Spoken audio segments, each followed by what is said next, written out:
wadooyinku waxay ka qayb qaataan isu socodka gaadiidka ganacsiga iyo sidoo kale dhaqaalaha dalka. golaha deegaanka ee degmada Burco ee garwadeenka ka yahay Maxamed Yuusuf Cabdiraxmaan Muraad waxay magaalada Burco ka hirgeliyeen wadooyin tiro badan oo casri ah iyo sidoo kale biriijyo ay baahi weyn u qabeen bulshada ku dhaqan magaalada Burco. sidoo kale dawladda hoose magaalada Burco waxay dadaal iyo tacab ku bixisay sidii kor loogu qaadi lahaa bilicda iyo nadaafadda magaalada Burco oo habeen kasta la xaadho laamiyada Burco. waxaanay dawladda hoose degmada Burco ay heegan gelisay gaadiidka iskarogooyinka ka shaqeeya nadaafadda si ay bulshada ku dhaqan magaalada Burco uga guraan qashinka. shacabka magaalada Burco ayaa soo dhaweeyay wadooyinka iyo sidoo kale dadaalada ay dawladda hoose degmada Burco kor ugu qaadaysa bilicda magaalada Burco. waxaanay ammaan iyo bogaadin soo jeediyeen meeyarka degmada Burco Maxamed Muraad iyo sidoo kale golihiisa deegaanka degmada Burco. runtii maayirka iyo golaha deegaanka ee dawladda hoose si fiican bay wax uga qabteen.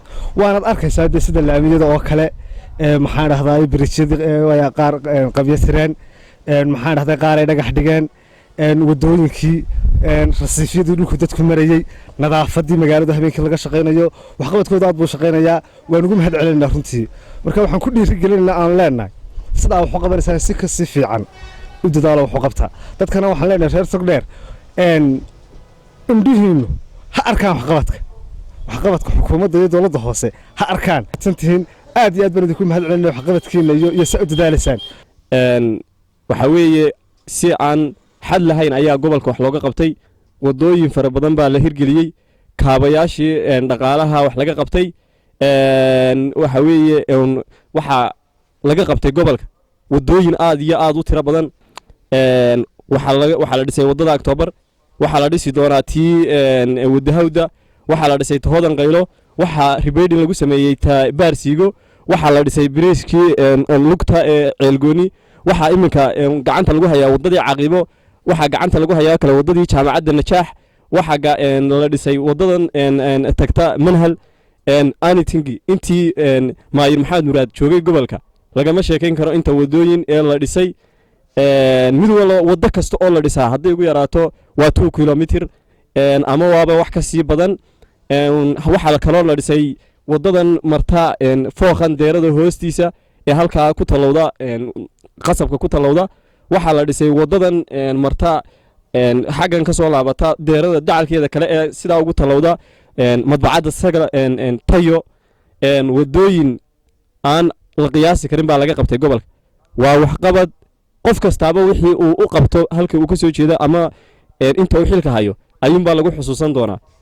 Maxamed Muraad waxaan leenahay waxaanu rajaynaynaa inaad ka sii kordhiso oo gobolka waxyaabo badan oo la taaban karo aad ka qabato sida wadooyinka aad hirgelisay oo kale. waxaanu rajaynaynaa inaad biriishkii October oo kale iminka si dhaqsaa loo bilaabo ana si dhaqsaa wax looga qabto. maayirka waxaanu leenahay waanu ku garab taagannahay codka iyo hadalka iyo dhaqaalaha iyo wax kastaba bulshooyinka reer Burco way kula garab taagan tahay. waayo wada kasta oo la dhisayo ama la hirgelinayo waxa koobaad ee kumbilsan ka qaabta waa community-ga xaafadda ayaa ka qayb qaata. marka iyadoo ay sidaa tahay oo wixii ay iskaashiga tahay gudoomiye hawsha halka ka wad insha Allah 5 sano dambena waa ku dooran doonaa. horta marka hore Maxamed Muraad waan soo dhaweynaynaa iyo golaha deegaankaba. waxyaabii intii u dambeysay qabsoomay waxa ahaayeen laamiyada iyo waxaan ku leeyahay ganacsiyada sida u soconayaan ay gobolka Togdheer oo waliba marba markii ka dambeysay ay sii tarayaan ay u soo soconayaan kor sii soconayaan. marba maalinta ka dambeysay waxa aragtaan laamiyadii waxa aragtaan waxyaabaha laga sameeyay ee ka mid yihiin moolasha laamiyada biriishada inta laga sameeyay Maxamed Muraad ka hirgeliyay. waxaan leenahay Maxamed Muraadna waxaan leenahay haruutii soco oo gobolka haruutii mari waliba si wadada kor sii qaada bilicda magaalada si imka laamiyada habeenkii aragtaan oo kale si loo xaariyo kale la nadiifinayo. ciidii biriga hore laamiyada tuurnaan jirtay iyo wixii hore aanay dadkii hore aanay qaban jirin iyo wixii laamiyada aan laamiba la moodayay inay togi la marayo imka la soo saaray laamigii la xaariyo habeen walba isbuuc walba laba jeer la xaariyo la hagaajinayo. dawladda hoose uu ka yahay Maxamed Muraad ka yahay garwadaanka oo wax leenahay waan ku soo dhaweynaa. horta mar walba waxaan ku leenahay aniguna waan kula garab taagannahay inaad harusi wado aniga iyo shacabka dee gobolka Togdheer waxaan leenahay harusi socontaana. labaad waxaa mahad iska leh maayirkeena golaha deegaanka Master Muraad haddaan wax ka taabto waxyaabaha uu qabtay wadan laga qabtay burcadda iyo Somaliland kama jirto wuxuu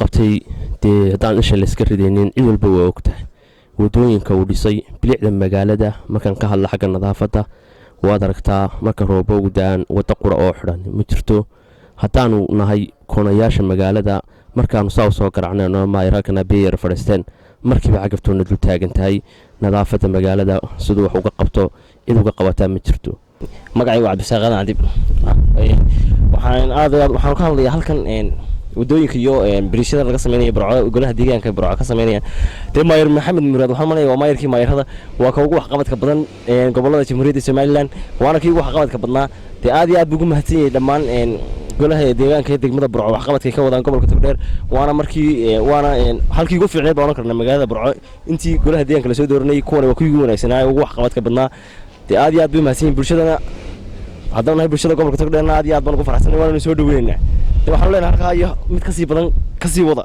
insha Allah markaa waxaan rajaynaynaa in horumarkeenu saa u sii shaqeeyo hadii Ilaahay ka dhigo waxaan oran karaa meesha aynu maraynaa waa meel aad iyo aad u wanaagsan oo aad iyo aad aynu oran karno waa barwaaqaynu gaadhay waxaynu samaysanay wadooyin baynu samaysanay marba horumarkeenu wuu korayaa wadooyinka hadda Burco laga sameeyay de lama tirin karo wadooyin aad u badan weeyaan horumarkeenu wuu kobcayaa waynu qaan gaarnay laakiin waxaan rajaynaynaa in horumarkeenu uu sidaa ka sii bato waxa kamid ah laamiyada imika meesha soo marto Burco laami baa laga dhisay waxa kamid ah lararka laamiga lagu xidhay ganacsiga magaalada imika uu sii kordhisay meel walba mool baa laga furayaa taana waxa awoodaysa dad magaalada hadii dhisanto ganacsigu kordhiyaa waxa kale kamid ah halkan taagana imika wado way dhisantay wadada laami baa laga dhisay waxa kale kamid ah qabadada maayirka iyo dawladda hoose gobolka Togdheer waxyaabo badan bay qabatay aan halkan lagu sheegi karin waxaan anagu kamid ah aragnay laamiyada magaalada nadaafadeeda oo imka sareysa oo